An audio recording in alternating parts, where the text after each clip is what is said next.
नमस्कार मित्रों, स्वागत है आपका अपने चैनल सीक्रेट ऑफ लिविंग में। मैं आचार्य वरुण आज आपको बताऊंगा कि सूर्य की पूजा, सूर्य को अर्घ्य क्यों दिया जाता है, क्या कारण है। सूर्य इस पृथ्वी पर एकमात्र प्रकट देवता हैं। हमारे वैदिक शास्त्रों में भी सूर्य पूजा का विशेष महत्व है। हमारी पृथ्वी पर सबसे बड़े ऊर्जा के स्रोत सूर्य हैं। इसलिए शरीर में सूर्य के तत्व को मजबूत करने के लिए, सूर्य की ऊर्जा बढ़ाने के लिए और सूर्य देव की कृपा प्राप्ति के लिए हमें प्रतिदिन सूर्य को अर्घ्य देना चाहिए।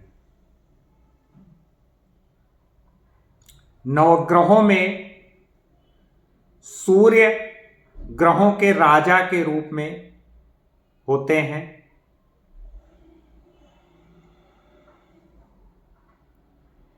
किसी भी प्रकार का प्रशासनिक पद, आईएएस, पीसीएस या कोई भी सरकारी सेवा बिना सूर्य देव की सहायता के नहीं मिलती।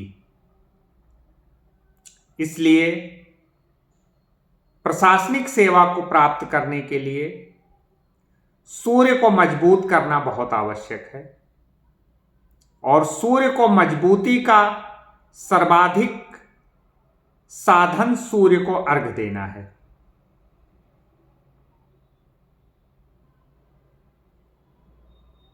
सूर्य हमारे पिता के कारक होते हैं। यदि आपकी जन्म कुंडली में सूर्य कमजोर होता है तो उसका सबसे पहला लक्षण होता है कि उस व्यक्ति का अपने पिता से वैचारिक मतभेद होता है, पिता का स्वास्थ्य बाधित होता है या पिता से संबंधित सुख नहीं मिलता। सूर्य यश, मान और प्रतिष्ठा के कारक होते हैं। यदि कोई व्यक्ति अपने कार्य क्षेत्र में यश, मान और प्रतिष्ठा नहीं पाता, कितना भी अपनी मेहनत करके अच्छे से अच्छा परिणाम देने का प्रयास करे परंतु उसको यश नहीं मिलता, तो समझ लीजिए उस व्यक्ति की जन्म कुंडली में सूर्य कमजोर फल दे रहे हैं।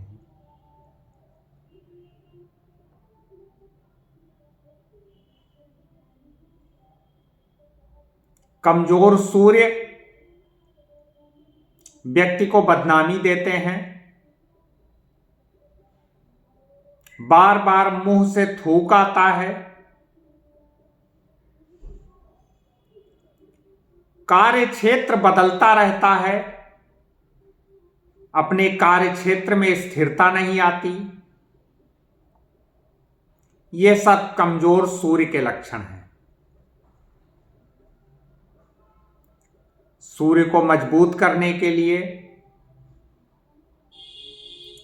प्रतिदिन सूर्य की उपासना, आदित्य हृदय स्तोत्र का पाठ एवं सूर्य को अर्घ्य देना बताया गया है। आज के भौतिकवाद में समय की कमी होने के कारण व्यक्ति उपासना नहीं कर सकता, लेकिन सूर्य को अर्घ्य देना अति आवश्यक है। अब मैं आपको बताऊंगा कि सूर्य को अर्घ्य कैसे दिया जाए। एक तांबे का लोटा लीजिए, क्योंकि सूर्य की धातु ताम्र है। ताम्र पात्र में जल लीजिए, जल में रोली डालिए, अक्षत डालिए, गुड़ डालिए और लाल फूल डालिए। ये सब वस्तुएं क्यों डाली जाती हैं? क्योंकि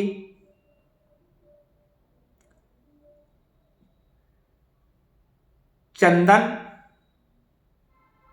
लाल चंदन या रोली डालने से सूर्य को चंदन दिया जाता है, अक्षत दिया जाता है, लाल फूल सूर्य पर चढ़ाया जाता है और गुड़ का नैवेद्य यानी भोग सूर्य को अर्पण किया जाता है। उस जल को देकर उस जल से वाष्प के माध्यम से सूर्य तक ये वस्तुएं पहुंचती हैं, जिससे सूर्य की कृपा प्राप्त होती है। इन सब वस्तुओं को तांबे के लोटे में डालकर सूर्य के सम्मुख जाएं। अर्घ देने के लिए सूर्योदय का समय सबसे उपयुक्त रहता है।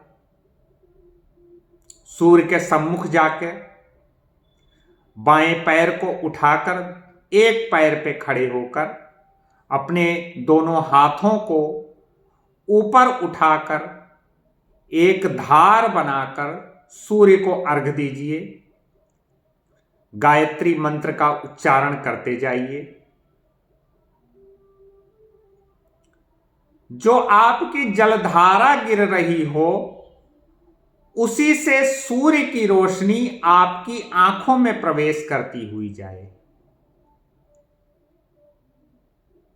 जिससे आपके नेत्रों में सूर्य की सकारात्मक ऊर्जा आएगी और आपकी नेत्र ज्योति मजबूत होगी।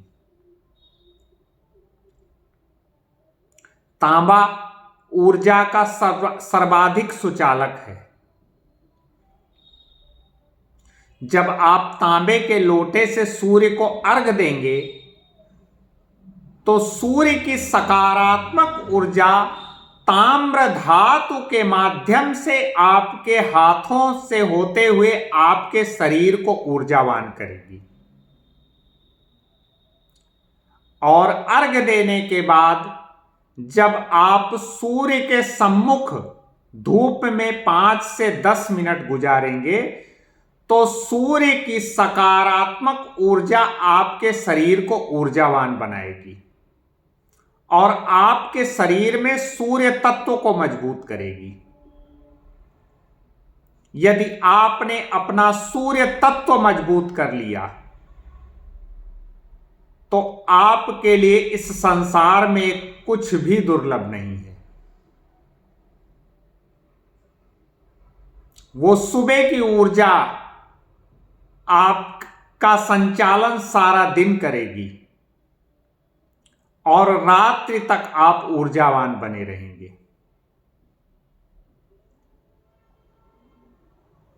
इसलिए सूर्य को अर्घ दीजिए और अपने शरीर को ऊर्जावान बनाइए, सूर्य के तत्व को मजबूत कीजिए। धन्यवाद।